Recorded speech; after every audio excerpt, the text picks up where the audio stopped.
Hello world, welcome to my channel, KB's Journey. My name is Kenny. I'll be sharing my experience with you all, just concerning my Achilles rupture injury that I incurred not too long ago. And just wanted to inform you and share my experience with you all.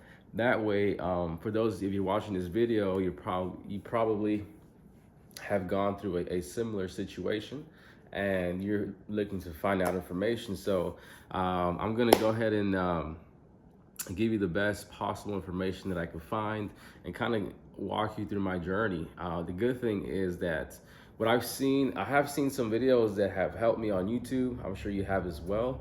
But I'll be giving probably the most comprehensive in terms of actually filming prior to my surgery, talking about how the injury happened, some things I could have done or you can do or you could have done to have prevented that injury, and also the most common ways that this injury occurs, and also be talking about the process from not only the beginning of the injury, the prior to the injury, but also the day of the injury, what I did immediately after the injury, and whether I went to ER, urgent care, how was that experience? What do I recommend, and what was helpful for me? Now it's going to vary depending on the severity of your injury, but at least for mine, I do believe it was a partial tear because I can still move my foot. So I'll be speaking probably more directly to you, but it's just in general Achilles injuries, and usually you take care of them the same way. So whether it's complete or partial, you're still thinking about you're thinking about how to navigate this journey from day one to what does it take, like 3, 6, 9 months in total to recover? I'll be providing and sharing with you my experience. My goal is to provide an update on a daily basis, worst case scenario on a weekly basis, so we can track my progress. It also gives me something to be honest. Who wants to be laying down all day and not having anything to do? Thankfully, was able to get some time off work. Obviously, my PTO will probably be extinguished by it, but at least I have something to fall back on.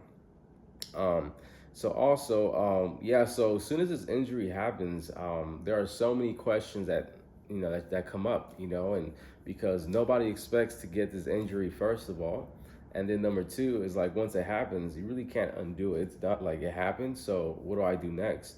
Who do I go to? What's the best way to do this? Now, in the moment, you're trying to find the fastest solution. So you're not always navigating this journey, or at least the initial steps of this recovery journey with the wisdom as of somebody who has gone through it already and can now look back and say, I should have done that differently. So my objective is to go ahead and give you that insight, okay, I guess that wisdom as to how you can progress through this journey, or what steps you should probably take depending on your situation, and just provide you the necessary information, and you can make a more informed decision. Okay, now this is not going to be medical advice. Always consult with your doctor, your orthopedic surgeon, for their counsel, and see what they would prefer you to do, and then you guys can make uh, educated decisions based off that. Now, there are a lot of things that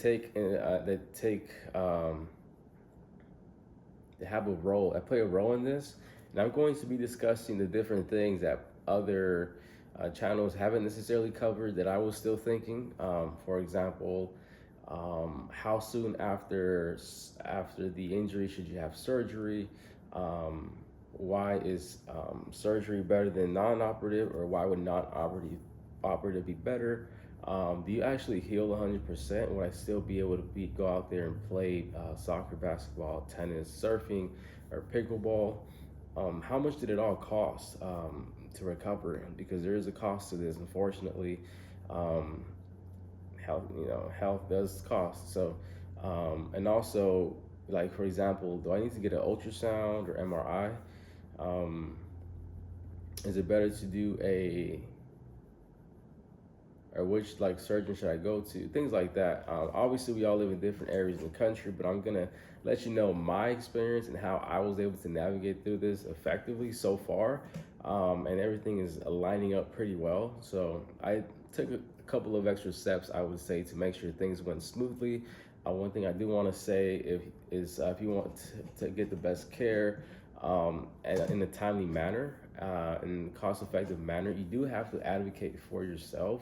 At least here in the U.S., I know that they give you options, but you have to make sure that you keep contacting them so you get a timely answer and know what's covered. Okay. Yeah.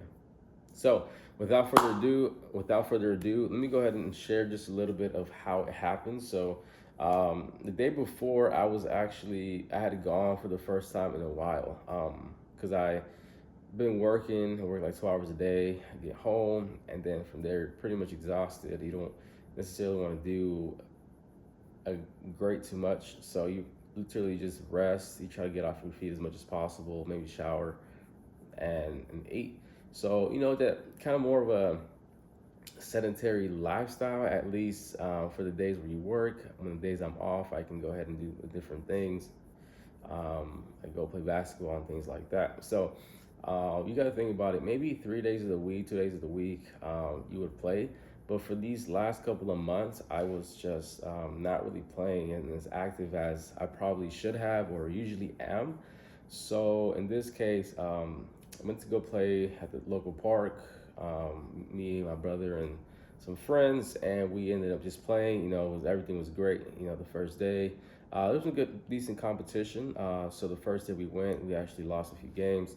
So I was like, okay, well, I haven't been here in a while. Let me get my, warmed up better next time, or just wear different shoes, or maybe things like that. So there are some shoes that I wear. That they don't necessarily have the best support, but they do allow you to run a little bit faster and be a little more agile. So that was my mindset. I was thinking like, hey, I'm gonna, put these shoes on this time to go a little, to play a little faster and be my defender off the dribble and be able to win this game. So got competitive, and like I said, we lost the first game again. At this one, I made up my mind like, hey, I'm not gonna lose this game regardless of what happens. So that ended up happening. We were just balling out. We were winning like 4-2 or something like that. And what ended up happening was I had the ball top of the key. This guy, we were going back and forth. He was talking this, and that. So I did a crossover from right to left. Okay, from right to left, and then I pushed off my right foot. Okay, so you gotta think about it. You're crossing over. You kind of lunging down a little bit, and you're pushing off at full capacity with your right leg, to get to the rim. Now, in that moment, I got the crossover, then my little hesitation, push, and in that moment, my leg just gave out. I did feel that, shoot, what they say is a traditional classic sign of a rupture. And yeah, like somebody had kicked me or hit me or something like that. And I looked back, and I was on the floor, and then I had lost the ball. I was like, everybody was just looking at me, and like, oh. And then a million thoughts cross your mind in that moment. Okay. Now all of a sudden you feel like a stinging or like a numbness sensation on that Achilles. With the combination or with the addition of that thing you felt, something happened. Something happened. Like something was bad. Now I was hoping it was just like, oh, my ankle, because I was able to actually get up and take a couple of steps. Because previously I had heard, like, yeah, well, some people would say I couldn't walk at all. My foot gave out. But for me, I was able to take maybe a couple steps, and then after like the second step, like it was just so painful. So I told my brother, hey, this is bad. I told him. So he knew right away it was bad. He knew right away it was bad. So he pretty much carried me. Well, I was on the shoulder all the way to my car. I said, let's go straight to the ER. ER was luckily like 10 minutes away, so we drove there. Oh, we got there, man, and the ER was so full. It was ridiculous. I had looked up. I seen everybody.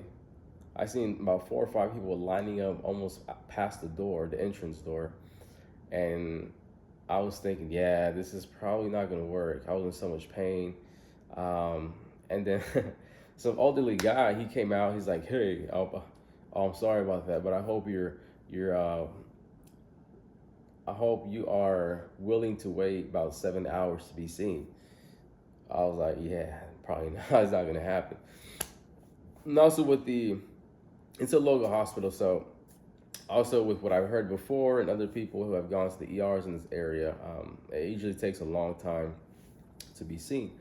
So I knew it wasn't like a life-threatening situation. So based off, because I also work in the medical field, so based off the acuity of my injury, it probably wouldn't have been seen for at least a few hours. So luckily, previously I had hurt another part of my body, which this one was out of the blue as well. And there's a local ER about in the next city down. It's kind of a more rural area. So we called. My brother called. He said, "Hey, we have an emergency. What's the wait time?" And they were like, yeah, there's nobody here. Like the wait time is 0. So you guys come now, we'll be able to take care of you." So all right, bet. So we drove out there.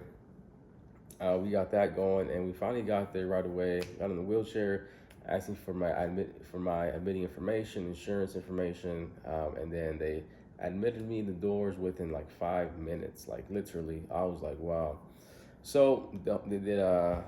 So what they did, they pretty much asked my pain level, what happened, and of course, the first thing they do is do an X-ray, um, just to see make sure there's no fractures or anything like that. So before they even gave me any pain medication, they took me straight to the X-ray room, which was pretty fast. I give them credit for that. Got some imaging done, and as I was getting off the chair on the imaging board, the guy was like kind of a little not in a rush, but he was like moving my legs. Like I was like, man, this is painful, man. Do you not know? It's painful. He's like, oh yeah, my bad, sorry. He tried to like take on my shoes. Like, wait, I'll go ahead and do that. What the heck's going on? And it was painful. Even if he would move it a little bit, I said, I'll do it for you. Don't. He's like, okay. So I was like, all right, I got it. I'll get on the table myself. Just kind of get out the way. And he's like, okay. So he took his images, put me back in the triage room.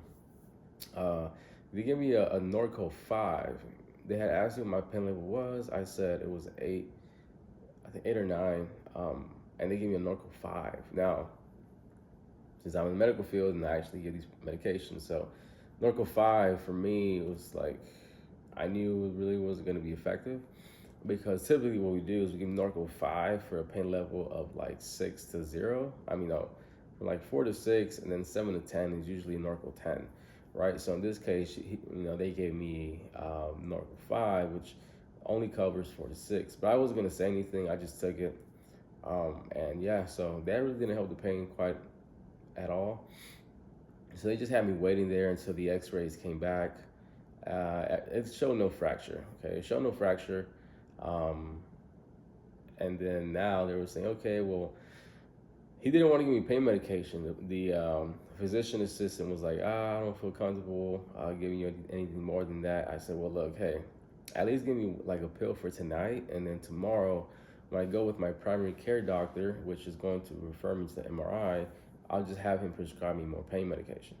He's like, oh, okay, did it help you at all? I said, not really. I told him, usually I do 7.5.